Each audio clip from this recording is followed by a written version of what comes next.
Okay guys, so since everyone's so busy these days, I'm gonna explain to you how the dairy industry works in 5 minutes. Like other female mammals, cows only lactate, or produce milk, when they're pregnant or have a newborn to feed. So the dairy industry inseminates or impregnates cows starting at the age of around 12 months over and over and over again so they keep making milk. And it's a rather routine process. You see, first the industry jacks off a bunch of bulls, sometimes using a hand or help from an electro-ejaculator, which is basically a giant cow dildo that goes into the anus of the bull until he blows. And that semen is collected and then inserted into the vagina of a female cow with a long tube, usually while she's confined in what the industry calls a rape rack. And sometimes they put their fist right into the anus of the female cow, to loosen the area. To make the process as effective as possible. What are you feeling for in there when you... Oops, it's a bit jumpy. I think I would be if someone did that to me.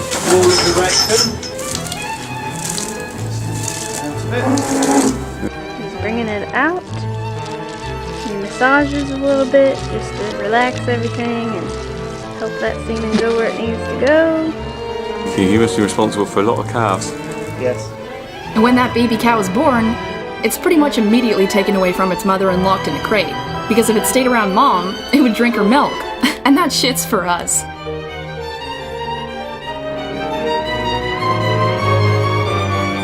And you see, a mother cow's bond with her young is very strong and affectionate, and she sometimes cries out for days in search of her baby. But nobody gives a shit.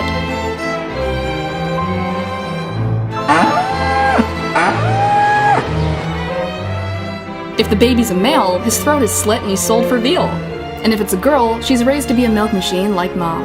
So dairy cows are continuously, repeatedly kept pregnant their whole lives to keep them lactating. This leads to premature aging, exhaustion, and mastitis, a painful yet common condition in dairy cows, which is inflammation and sometimes infection of the udder.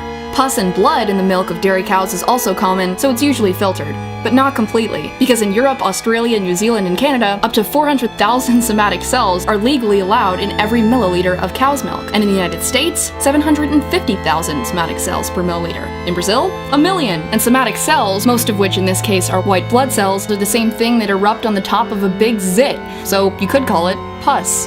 The more bacteria, inflammation, and infection, the higher the somatic cell count. But don't worry, there's a limit. And when a dairy cow is finally too physically and emotionally exhausted to continue on, she collapses.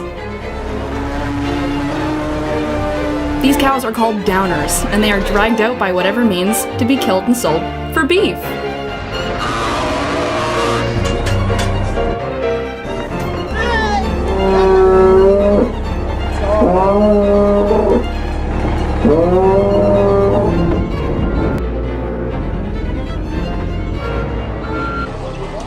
It's common in the industry, even on organic dairy farms, for cows to go down after about 4 or 5 years of continuous milk production.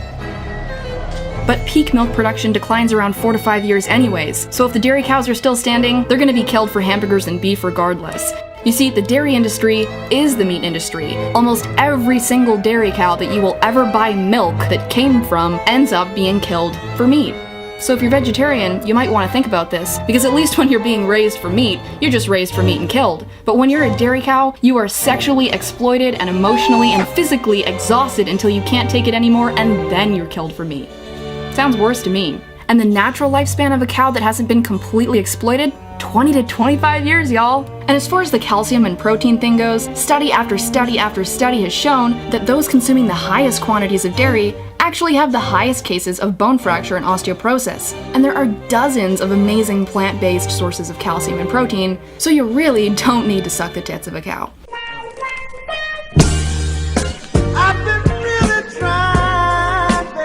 I mean, the dairy industry has wormed their way into education systems, nutritional programs, and media to convince us that we need to drink milk. But when you're in school learning about how good milk is for you, that's not because there was a panel of people who care about your health that determined that. That's because the dairy industry paid lots of money for you and your children to hear that message in school, and on TV, and on billboards, and magazines, and for your doctors who don't have to take more than a few hours of a nutrition course to tell you to drink your milk.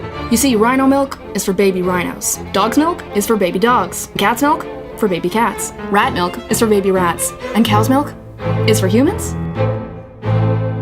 No, it's for baby cows. And vegans are crazy? dairy is Fucking scary.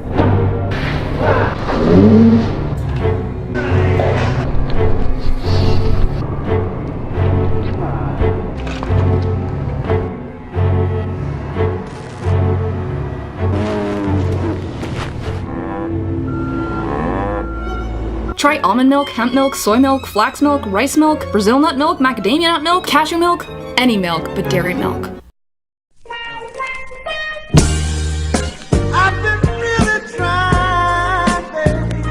She's got a nice, beautiful slick coming out. That's a very good sign. Also for timing.